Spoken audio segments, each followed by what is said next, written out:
Le président n'est pas un mola. C'est pourquoi il y a la Bible, il y a tout. Un pays il y a dépourvu il y a tout du là-bas. service public de transport ne peut pas se permettre d'interdire des moyens de locomotion abordables. Les tricycles sont d'importance capitale à Conakry. L'État a juste besoin d'une réglementation et une restauration de l'ordre dans la circulation.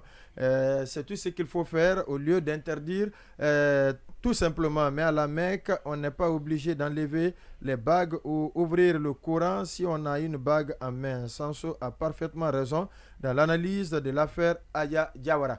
On va donc ouvrir le registre manifestation annoncé par les forces vives de Guinée. D'abord, nous allons commencer par l'itinéraire choisi. L'itinéraire choisi donc partira. Le point de rassemblement, c'est bien le rond-point de la Tannerie, point d'arrivée, esplanade du Palais du Peuple. Les zones traversées, c'est Yimbaya, aéroport, Gbessia Kondobougni, Bonfi, Carrière, Kenya, Madina, Donka, Mossoudougu, esplanade du Palais du Peuple.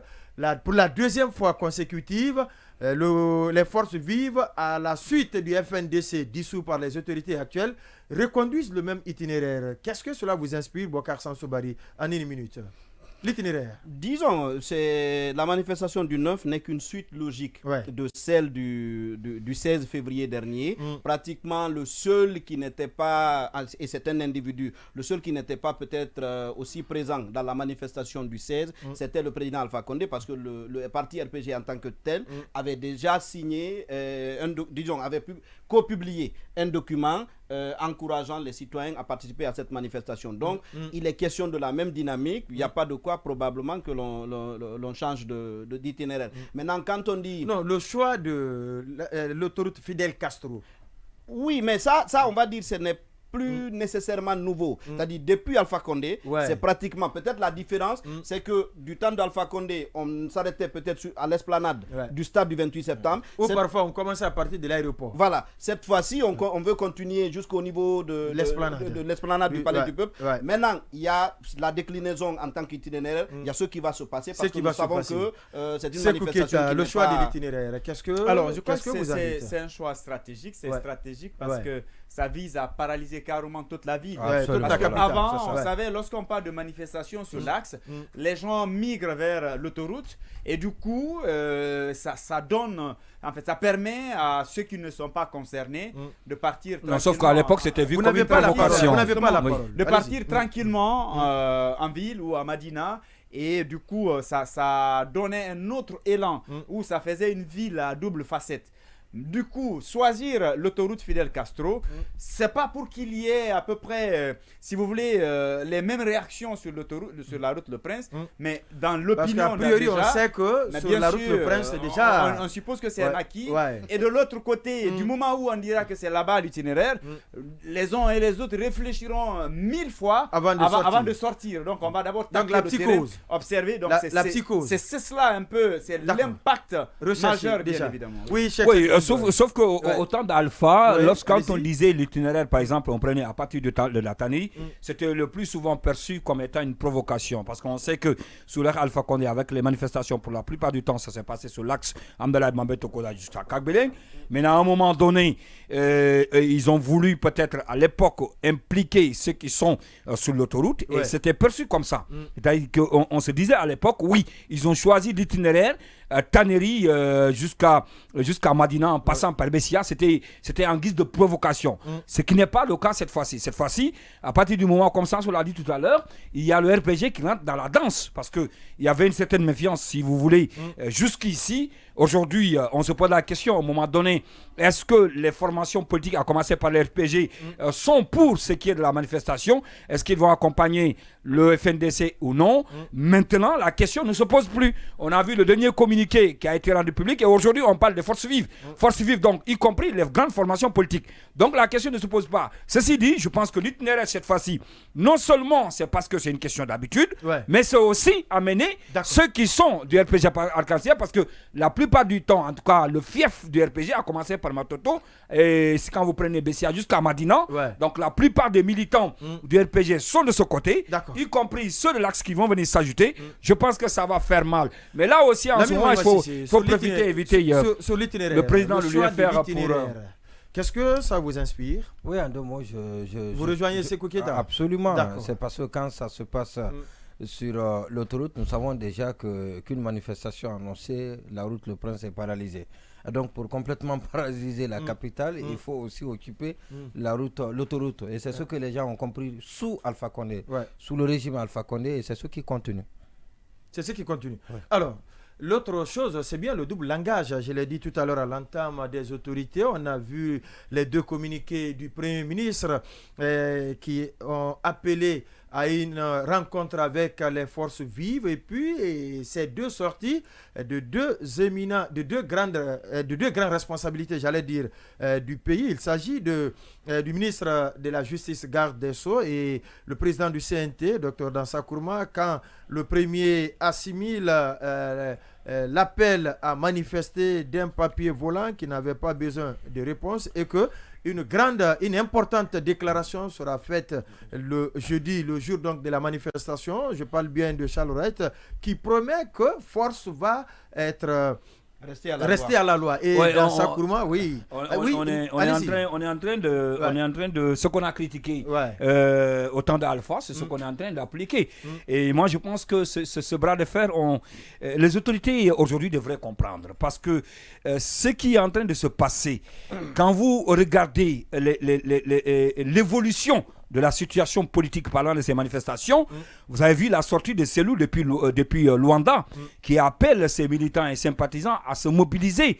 Alors, même s'il a fait l'appel en disant dans la discipline et en dehors de toute violence, quand on sait que l'axe, lorsqu'il est question de manifester, même pendant les journées de ville morte, c'est souvent soldé de violence. Mais tout de même, il a fait l'appel depuis Luanda. On avait cette mobilisation. Il le fait. Non, d'abord, on laisse la mobilisation. Oui. Nous parlons du double langage des autorités. Oui, c'est ce que je suis en train de justifier. On reviendra sur ça tout de suite. D'accord. Sur la mobilisation. Oui. Comment vous trouvez cela? D'un côté, on rassure, on veut que tout le monde se retrouve autour de la table. De l'autre, on se fend par rapport à Charles Wright. Exactement. Ouais, c'est un dysfonctionnement au sein de l'appareil étatique. Ça veut dire que, est-ce qu'il y a une concertation entre le Premier ministre, chef du gouvernement, et Charles Wright? Je dis non, parce que je ne dis pas, je ne sais pas qu'est-ce que Charles Wright veut se faire comprendre, parce que quand un rôle de premier plan, alors que ça revient au Premier ministre quand même. Le Premier ministre, parce que lui, il a compris. Je pense qu'il a compris, parce que la fois dernière, il avait commencé. Selon le dernier conseil des ministres, il a agi sur instruction du président de la transition. Mais bien sûr. Donc, ça veut dire quoi? C'est pourquoi, c'est ce que j'ai voulu justifier, parce que je me dis quelque part que les autorités ont commencé à comprendre ce qui vient. C'est-à-dire que lorsque vous voyez un danger venir, au premier rang desquels le colonel Mamadi Doumbia, ils ont compris. C'est ce qui m'a amené jusqu'à la mobilisation. Non, on parlera de la mobilisation. Voilà, justement, on va parler de ça. Donc, c'est pour juste dire qu'ils ont compris. Peut-être que le ministre de la Justice, lui, n'a pas encore compris. Et il est question que son Premier ministre, naturellement, il faudrait donc que quand on parle du CNT, là où il va falloir peut-être que le président de la transition l'appelle pour essayer de le raisonner. Maintenant, pour le ministre de la Justice, là, c'est très simple. Il est sous la coupe de quelqu'un qui est le chef du gouvernement. Je pense qu'à partir du moment où lui, il a mais il a dit sur cette antenne que lui, en agissant, il ne se réfère à personne. Mais ça ne se doit pas. Ça ne se doit pas. Ça s'appelle donc de l'insubordination. D'accord, s'il en était ainsi. Comment vous trouvez ici, on rassure, de l'autre côté, on menace? Oui, j'ai pas compris. Vous savez, Charles Wright, on l'aime bien. C'est quelqu'un de réformes courageuses. Mais on le disait concernant Julien Yombuno. Mais Julien Yombuno, c'est le moindre mal par rapport à Charles Wright quant aux agissements excessifs. Et Charles Wright, c'est toujours comme ça. Je ne sais pas s'il avait besoin. Est-ce qu'il avait besoin de parler à son retour d'une mission pour marquer sa présence sur le territoire? Pour marquer son retour. Mais vous remarquerez que c'est toujours comme ça. Oui, mais c'est ce qui est malheureux, c'est ce qu'il doit arrêter. C'est-à-dire qu'il est parti, il a fait une mission. Alors s'il veut qu'il fasse le compte rendu de sa mission, il peut organiser un point de presse, mais ne pas s'intéresser à d'autres volets de l'actualité qui ne le concernent pas. La manifestation, c'est l'affaire de la sécurité. C'est en aval que la justice agit. Mais quand la justice agit en amont d'une manifestation, Et ça, c'est inverser les rôles. Et c'est ce qu'il a fait. C'est pourquoi je l'ai écrit aujourd'hui, qu'il a complètement charcuté cette initiative du Premier ministre. Ouais. Le Premier ministre. Est-ce que c'est fait à dessein? Est-ce que c'est fait volontiers? Est-ce que c'est fait par inadvertance ou par incompréhension du fonctionnement d'une administration, d'un État? Vous savez, Charles Laurette, il fait ce que bon lui semble. À un moment, on lui dit bon, attention, ou sinon il se bute contre un obstacle infranchissable. Et puis il fait marche arrière. Comme le cas de la plainte portée contre nos confrères. Il a compris qu'il n'avait pas raison. Il est parti, et il s'est retourné. Il a prétexté par quelque chose dont il...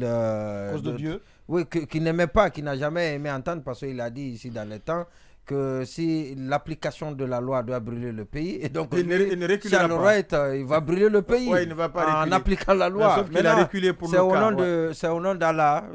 Je ne sais même pas si c'était devant qui. En tout cas, c'est ce qu'il a dit. Et au nom de Dieu, il a abandonné, il a renoncé à sa plainte contre. Mais il n'y a pas que ça. Il y a aussi la plainte. Il y a aussi cette confrontation avec la scientifique. Il n'avait pas aussi raison. Il a réalisé après qu'il n'a pas raison. Et donc on l'a laissé bas. Quand on dit qu'il est sous l'autorité, quand on dit qu'il est sous l'autorité du Premier ministre, le Premier ministre dans cette affaire, on a tout fait avec M. Charles Laurette, mais il n'a pas accepté. Il est allé et finalement il a compris que ce n'était pas possible. Il n'a pas raison et il a fait demi-tour.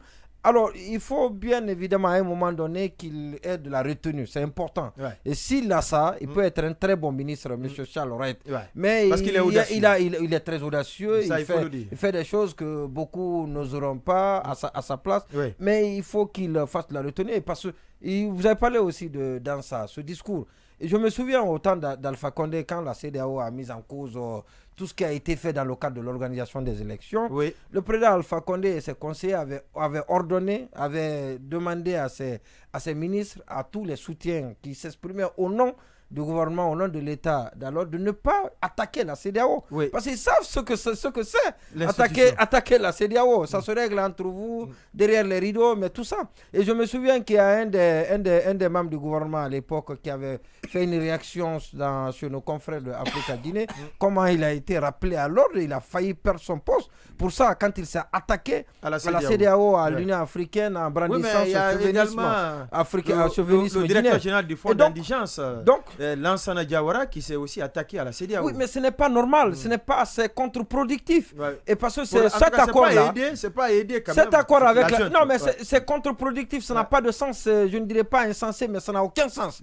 Et parce que c'est cet accord avec la CEDEAO qu'ils ont brandi pour dire que oui, de toutes les façons, nous on n'a pas besoin de dialoguer, c'est normal, nous on a un accord avec la CEDEAO qui est le compromis dynamique. C'est parce que la CEDEAO a signé cet accord avec eux. Maintenant la CEDEAO n'est pas d'accord, on dit non, on n'a pas besoin de vous. Vous avez vu ce que ça fait? On est content d'avoir signé un accord avec la CEDEAO. Et après, on n'est plus content, on critique parce que la CEDEAO n'est pas d'accord. Ça doit être réglé entre les chefs. Ils ne sont pas en train d'aider Mamadi. Et parce que Mamadi, ce qu'il pense, sûrement, c'est ce qui a été exprimé par le Premier ministre. Et depuis, le Premier ministre est dans cette logique. Depuis le début de ce dialogue, il est allé dans les QG des partis politiques. Il a tenu ce discours-là. Et après, les gens sortent des pyros. Est-ce qu'on peut les appeler des pyromanes? En tout cas, c'est des gens qui ne sont pas pour ce que le Premier ministre réussisse dans sa mission. Ça, c'est bon. Mais à cette allure, est-ce que parce que moi, je sais, pour terminer, je sais... Quel que soit ce qui va être fait, quand on ne dira pas que Selouda Diallo n'a plus de dossier à la CRIEF, quand on ne met pas un tiret sur toutes les procédures judiciaires, malheureusement, les gens ne viendront pas autour de la table. Ça, c'est connu de tout le monde. Maintenant, vous pouvez connaître l'intention de l'autre, mais vous faites semblant et vous partez avec lui. Mais de toutes les façons, les discours... Alors, on a vu quand l'autre Premier ministre, Mohamed Beyavogui, a dit qu'il va mettre en place un véritable cadre de dialogue. Ça lui a coûté son poste. Est-ce qu'à cette allure, avec ces sorties d'autres membres du gouvernement et d'autres hauts commis de l'État, est-ce que Bernard Goumou aussi peut craindre un jour qu'il sera éjecté lui aussi? Non, à ce stade... Parce que si les faucons doivent toujours l'emporter sur les colombes, ça va être compliqué là. Sauf que lui, exceptionnellement, on apprend qu'il est vraiment dans l'esprit du colonel. Il dit oui à tout et puis il passe, il ne commente pas. Et donc je pense que... Et c'est ce que le président de la transition avait besoin. Là, disons, a besoin. Ça fait que que ça va, il fait son affaire. Donc moi, le problème n'est pas là. Allez-y. Mon véritable problème, c'est est-ce qu'on mesure la situation actuelle. En temps normal, chaque ministre peut faire une communication, prendre le contre-pied s'ils veulent de ce que le Premier ministre a dit ou Y a dit. Mais on est quand même dans une situation, je ne sais pas, si on observe l'évolution de la situation, on fait un pas en arrière. On se rappelle tout de suite de la période du capitaine Moussa Dadis Camara. On sait comment les forces... Aujourd'hui, il ne veut même pas sentir bien sûr, qui disait à l'époque, Dadis sous la mort. Bien sûr. Le colonel Moussa Keita. Mais bien sûr. Il ne veut même plus le sentir. C'est important de rappeler il ne veut plus le sentir. Ce qui a permis ou qui a facilité la mise en place des forces vives ou les forces sociales à l'époque. Et donc, lorsque vous observez un peu l'évolution de la situation, vous avez vu le professeur Alpha Condé qui est véritablement impliqué cette fois-ci et qui appelle à une forte mobilisation. On en parlera tout à l'heure, la mobilisation. Ça veut dire tout simplement qu'il faut craindre. Et ce décalage-là, je crois que le président doit intervenir. Il doit intervenir parce que ces ministres qui prennent le contre-pied ne l'arrangent pas. Parce qu'ils vont créer une sorte de rapport de force inutile. Non, un radicalisme sans précédent. Vous avez vu la réponse de Koundounou quand il s'agit des religieux. Parce qu'il s'est dit, d'un côté, on veut qu'on revienne et qu'on concède, qu'on fasse des concessions. Mais de l'autre, vous entendez ces discours, ces ministres dire ceci, c'est là. Les propos ça va en fait compliquer davantage la situation. Ce n'est pas la bonne démarche. En ce moment, faites une seule communication. Soit vous êtes pour ou vous êtes contre. Si vous êtes contre, vous assumez. Mais le Premier ministre ne peut pas dire venez. Nous ne devant rien, nous sommes juste au boutisme. Mais bien sûr, le Premier ministre ne peut pas dire venez et un autre ministre sort pour dire si c'est votre affaire, nous on a fini avec le dialogue. Non, ça ne marche pas. Ça ne marche pas. État, il faut faire alors, Boubacar Sanssobari, tant que nous sommes en phase avec l'aspiration de nos peuples, nous n'écouterons pas les jérémiades de ceux qui sont dans le passé. Dans sa Kourouma, est-ce que aujourd'hui on peut dire que la junte est en phase avec la population? Il y a même une structure qui vient de sortir le dernier sondage qui date d'ailleurs du mois d'août qui montre que la junte n'a que 46%. Est-ce qu'aujourd'hui... C'est quoi la structure? StatView. Bon, de toutes les façons, tout est discutable. Même les prix que tout le monde a en matière de sondage, c'est une référence en Guinée, au plan national. Il y a déjà même certaines organisations, il y en a qui commencent à discuter. Tout est subjectif, mais puisqu'on n'a pas un autre élément d'appréciation, on se contente de ça. Oui, Boubacar Sanssobari, on a 3 minutes de la pause là. D'accord, moi quand j'ai lu ces propos de Dansa Kourouma, je me suis demandé, qu'est-ce qui s'est passé? Parce que, entre-temps. Oui, Dansa Kourouma, a priori, non, c'est même pas a priori, nous savons tous qu'il vient de la société civile. Le Kounox, précisément. Voilà, la société civile, ça sert de trait d'union. Ça apaise, ça fait la médiation, ça réconcilie. Un activiste de la société civile qui verse dans le va-t-en-guerre, dans les discours extrémistes de ce genre-là, vous ne l'avez pas reconnu? Non, je ne l'ai pas reconnu. Surtout, nous avons dit ici, lors de la dernière, du discours qu'il a tenu à l'occasion de l'an 1 du CNT, il avait fait preuve d'audace en invitant le Premier ministre, en invitant le gouvernement à ne pas fermer la porte au dialogue. Alors, si aujourd'hui, c'est lui qui dit qu'on n'a pas besoin, et il utilise le terme jérémiade, qui naturellement n'est pas valorisant de la part, notamment pour ceux auxquels il s'adresse, qu'on n'a pas besoin de ça. Et quand il dit aussi que les gens qui sont scotchés dans le passé, écoutez, moi je ne sais pas ce qu'on appelle les gens scotchés dans le passé par rapport au présent aujourd'hui. En parcourant le net, je suis tombé sur une publication de Fodeta Silla, par exemple, qui, il y a quelques mois, justement, demandait de faire en sorte de ne pas oublier le passé. Donc, il a dit ceci très exactement. Voilà. Absolument absurde de vouloir bâtir le présent en dénigrant le passé. Tout mur s'édifie sur un soubassement. Aucune société ne pourrait prospérer sur le cimetière des élites. Et ça, on ne va pas dire qu'on est allé trouver quelqu'un du 18e siècle pour nous dire ça. C'était le toss de tasse à l'époque. C'est quelqu'un qui vit notre époque, qui est aujourd'hui parmi nous, qui nous tient un tel discours. Je ne sais pas pourquoi est-ce que dans sa... Il est dans la cellule de communication du président. C'est en quelque sorte un conseil. Là, je ne savais pas. Alors, pour le reste, moi je dis aussi, Personnellement, c'est le colonel Mamadi Doumbouya que j'interpelle. Parce que vous avez cité tout à l'heure le compte-rendu du Conseil des ministres. Jusqu'à ce compte-rendu, j'aurais pu me demander est-ce que le Premier ministre est en phase avec le président de la transition. Mais dans le compte-rendu du Conseil des ministres, il est expressément dit qu'il a agi sur instruction du président de la transition. Alors, c'est au président de la transition de prendre ses responsabilités. S'il a demandé à son Premier ministre de mener une mission, il doit faire en sorte que les autres membres du gouvernement obéissent à la directive qu'il a donnée au Premier ministre. À moins que lui-même soit en train de jouer un double jeu. Le semblant. Voilà.